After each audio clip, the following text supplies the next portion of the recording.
না। ফেসবুকে কিছু লেখা দেখবেন কবর খননের সময় সাপ পাইছে। ফেসবুকে কিছু ভিডিও দেখবেন কবর খনন করার পর পাশের কবরে আগুন জ্বলতে দেখছে। বা এগুলো অযৌক্তিক কথা, এগুলো তো কখনো বিশ্বাস করবেন না। কারণ কবরের ভিতরে সাপ, হ্যাঁ মাটির নিচে গর্তে সাপ থাকে, কিন্তু আযাব দেওয়ার সাপ যদি দুনিয়াতে থাকতো ভাই, দুনিয়াতে কোনো সবুজ গাছপালা জন্মাইতো না। জাহান্নামের আযাব যেটা কবরে জ্বালানো হবে, এটা যদি আপনার আমার দেখার ক্ষমতা থাকতো, দুনিয়াতে কোনো মানুষ দাফন করার সাহস করতো না। এগুলো আনন্যাচারালি কোনো কারণে হয়ে যায়, কিন্তু এগুলো দিয়ে দিনকে প্রমাণ করার কোনো কারণ নাই।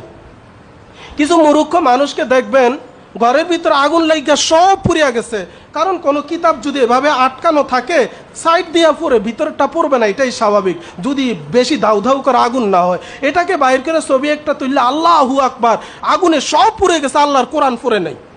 বহুত ইমাম সাহেব আলেমদেরকে দেখছি একেবারে এমন ভিডিও একেবারে বিশ্বাস করে বুকে নেয়, ভাই কোরআন পড়বে না, আল্লাহ কোনোদিন বলছে যে কোরআন পড়বে না?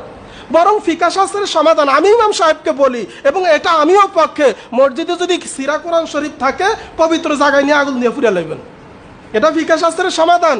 কোরআন আগুনে পড়বে না এটা জীবনও দুনিয়াতে নাই, কোরআন পড়বে। এই অন্ধ ভক্তওয়ালারা, অতি ভক্ত মহড়া তোমরা যারা দেখাও, অথচ নামাজ ঠিক মতো পড়ো না, তুমি যে এখন এটাকে জজবা দেখাইলা যে আগুনে কোরআন পড়ে না, ওই যে ওয়াশিংটন আমেরিকা রাস্তার উপরে কোরআন ফুরিয়া ফেলাইছে, হেন তো কিছু হয় নাই, এখন তুমি জব কি দিবা প্রজন্মকে? সিদ্ধান্তের বাইরে কখনো আবেগ দেখাবা না। ইসলামী শরীয়ত কোনোদিন বলে না কোরআন আগুনে পড়বে না। আল্লাহ কোনোদিন বলেন নাই যে এ চোখে কবরের আযাব দেখা যাবে।